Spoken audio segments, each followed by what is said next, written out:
صلاح جاب جونين، ده خبر يبدو عادي لاي حد بيتفرج على محمد صلاح، عادي كل اسبوع يجيب جون 2 3 ويروق على كل البشر. بس اللي مش عادي ان الجونين اللي جابهم دول جابهم في الدوري التركي، واللي مش عادي اكتر ان هو جابهم مع ترابزون، الفريق اللي محتاج اصلا فريق. واللي مش عادي اكتر واكتر ان انا اضطريت اجيب التيشيرت عشان عندنا موسم طويل مع ابو صلاح وشكله المكنه هتشتغل.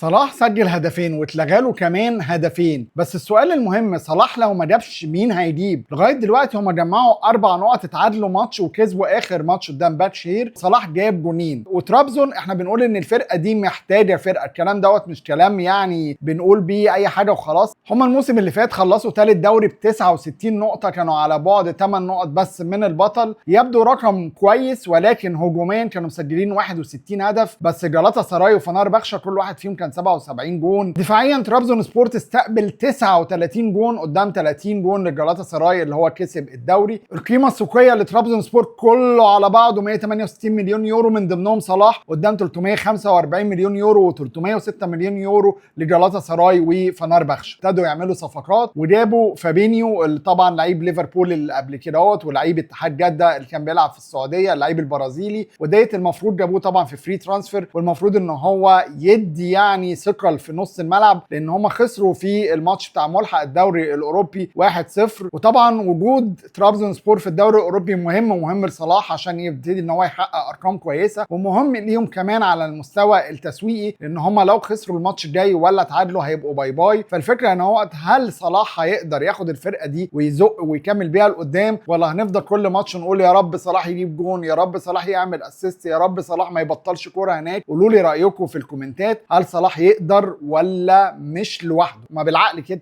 الراجل مش هيجيب اجوان لوحده، يعمل اسيستات لوحده، عايزين فرقه حواليه، فرقه 11 لعيب نساعد الراجل، مش كده يعني. هما كسبوا الماتش بالعافيه 2-1 وكانوا يعني خلاص الماتش ماشي تعادل وصلاح خلص الماتش. بس هي الفكره، هل صلاح هيقدر يكمل كده، ولا اللعيبه دي هتساعده، ولا ناويين على ايه السنه دي؟ التيشيرت اهو وبعدين